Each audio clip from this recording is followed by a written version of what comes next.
जय महाराष्ट्र मित्रांनो, latest job update तुमच्यासाठी घेऊन आलो आहे। सेंट्रल बँक ऑफ इंडिया तर्फे जॉब अपडेट आलेला आहे आणि तुम्ही इथे बघू शकणार आहात। ही यांची पीडीएफ आहे आणि अप्लाय करणं सुद्धा सुरू झालं आहे। जसं की 18/11/2024 पासून फॉर्म भरणं सुरू झालं आहे। तर 3 डिसेंबर 2024 पर्यंत आपण फॉर्म भरू शकणार आहोत। त्यानंतर डिसेंबर मध्येच म्हणजे 14 डिसेंबरलाच तुमची ऑनलाईन एग्जाम होणार आहे आणि लगेच जानेवारीच्या सेकंड आठवड्यामध्ये तुमचा इंटरव्ह्यू होणार आहे। त्यामुळे फास्ट भरती आहे आणि तुम्ही ते सॅलरी पण बघू शकताय, जबरदस्त सॅलरी आहे। जसं की तुम्ही ते बघू शकताय, पहिली जी पोस्ट आहे त्यासाठी 35.27 लाख रुपयांचं पॅकेज आहे। दुसरी जी पोस्ट आहे त्यासाठी 29.17 लाख रुपयांचं पॅकेज आहे। त्यानंतर मॅनेजरची जी पोस्ट आहे त्यासाठी 23.54 लाख रुपयांचं पॅकेज आहे आणि असिस्टंट मॅनेजरसाठी 19.38 लाख रुपयांचं पॅकेज असणार आहे। सॅलरी खूप जबरदस्त आहे, जॉब जबरदस्त असणार आहे। त्यामुळे व्हिडिओ पूर्ण बघा, सगळी माहिती सांगतोय। सिलेक्शन कसं होणार आहे, कोण कोण अप्लाय करू शकतंय, काय एलिजिबिलिटी क्रायटेरिया आहे आणि त्याहीपेक्षा महत्त्वाचं म्हणजे अप्लाय कसं करायचं। त्यामुळे व्हिडिओ पूर्ण बघा। चॅनलवर नवीन आला असाल, आयकॉनिक मराठी चॅनल सबस्क्राइब केलं नसेल तर करून ठेवा। चला तर बघूया डिटेलमध्ये।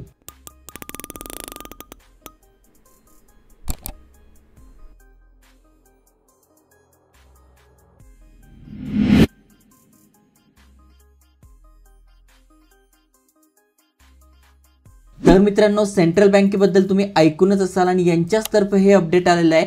जसं मी तुम्हाला सांगितलं, अप्लाय करणं सुरू झालेलं आहे। जस्ट तुमच्याकडे 10 ते 12 दिवस आहे, त्यामध्ये तुम्हाला अप्लाय करायचं आहे। भरपूर साऱ्या ब्रँचेस आहे, पॅन इंडियामध्ये ही बँक आहे, त्यामुळे चांगल्या पोस्ट असणार आहे। सॅलरी तर जबरदस्त आहे। आता यासाठी बघू कुठल्या पोस्टला किती इथे वॅकन्सी असणार आहे। जसं की बघू शकताय, पहिली जी पोस्ट आहे specialist IT and other streams, तर यासाठी टोटल 10 जागा आहे। त्यानंतर दुसरी जी पोस्ट आहे specialist IT and other stream, इथे बघू शकता तुम्ही इथे दिले CM SM MG आणि AM, याचे फुल फॉर्म सुद्धा तुम्हाला खाली बघायला मिळेल।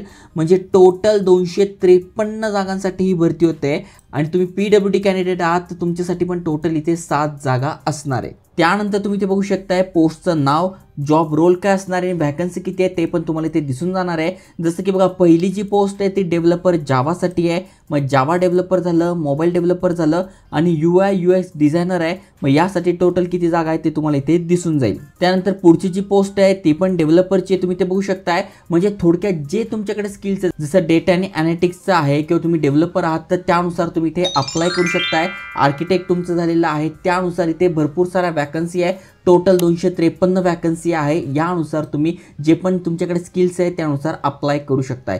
खाली स्क्रोल केल्यानंतर एलिजिबिलिटी क्रायटेरिया म्हणजे पात्रता काय असणार आहे ती सांगितली आहे। तर सगळ्यात पहिलं आणि महत्त्वाचं म्हणजे आपण भारताचे नागरिक पाहिजे। ओके, त्यानंतर इथे बघा एज्युकेशन क्वालिफिकेशन दिले, म्हणजे तुम्ही ज्या पोस्टला अप्लाय करणार आहे त्यानुसार ते स्किल्स आणि ते एज्युकेशन तुमच्याकडे पाहिजे। जसं की पहिला जो रोल आहे जसं UI UX डिझायनरसाठी आहे, स्केल 3 आणि 2 साठी। मग यासाठी काय काय पाहिजे त्याबद्दल तुम्हाला माहिती मिळेल। अशा भरपूर साऱ्या पोस्ट, जसं की बघा जावा डेव्हलपरसाठी आहे, मग त्यासाठी कुठलं एज्युकेशन पाहिजे, काय एक्सपिरियन्स पाहिजे, मोबाईल डेव्हलपरसाठी काय पाहिजे। त्यानंतर इथे खाली स्क्रोल केल्यानंतर तुम्हाला दिसून जाईल डेव्हलपर.net साठी काय पाहिजे। त्यामुळे भरपूर इथे वॅकन्सी आहे। त्यामुळे जे पण तुमचं शिक्षण झालं आहे त्यानुसार तुम्हाला इथे पोस्ट बघून घ्यायची आहे। मग त्यासाठी एज्युकेशन क्वालिफिकेशन काय, एक्सपिरियन्स काय मागितला आहे ते बघून तुम्ही इथे अप्लाय करू शकताय। त्यानंतर जॉब रोल्स अँड रिस्पॉन्सिबिलिटी काय असणार आहे ते पण इथे दिले, ते पण तुम्ही इथे बघू शकताय।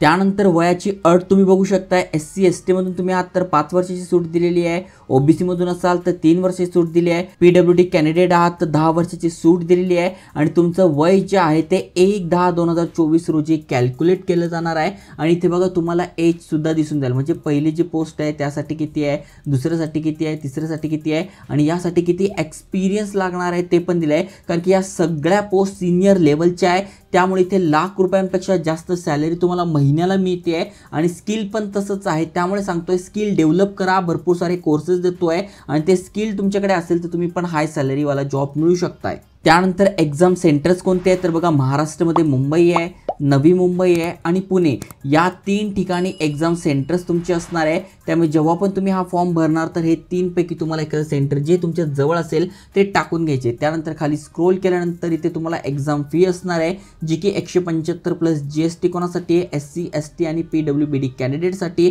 वुमेन कॅन्डिडेट आहात तर तुम्हाला 175 प्लस GST आहे. पण अदर म्हणजे OBC झालं किंवा ओपन झालं यांच्यासाठी 850 प्लस GST एवढी फी इथे ठेवलेली आहे. ओके, आता अप्लाय कसं करायचं तर अप्लाय करणं अगदी सोपं आहे. जस्ट तुम्हाला या वेबसाईटवर यायचं आहे, इथे सगळी माहिती दिसेल. त्यानंतर नवीन असाल तिथे रजिस्टर करायचं आहे. ऑलरेडी IBPSच्या वेबसाईटवर तुमचा अकाउंट असेल तर तुमचा रजिस्ट्रेशन नंबर, पासवर्ड हा कॅप्चा टाकून सबमिट करायचं आहे. नसेल तर तुम्हाला रजिस्टर करायचं आहे. ओके, आणि अप्लाय कसं करायचं माहीत नसेल तरी तुम्ही बघा, तुम्हाला आधी सगळ्यात आधी रजिस्टर करून घ्यायचं आहे. मग त्यामध्ये तुम्हाला काय करायचं आहे, तुमची बेसिक इन्फॉर्मेशन या पहिल्या पेजमध्ये, दुसऱ्या पेजमध्ये तुमचा फोटो आणि सिग्नेचर, तिसऱ्यामध्ये तुम्हाला डिटेल्स टाकायचं आहे, चौथ्यामध्ये ते सगळं प्रिव्ह्यू करून घ्यायचं आहे.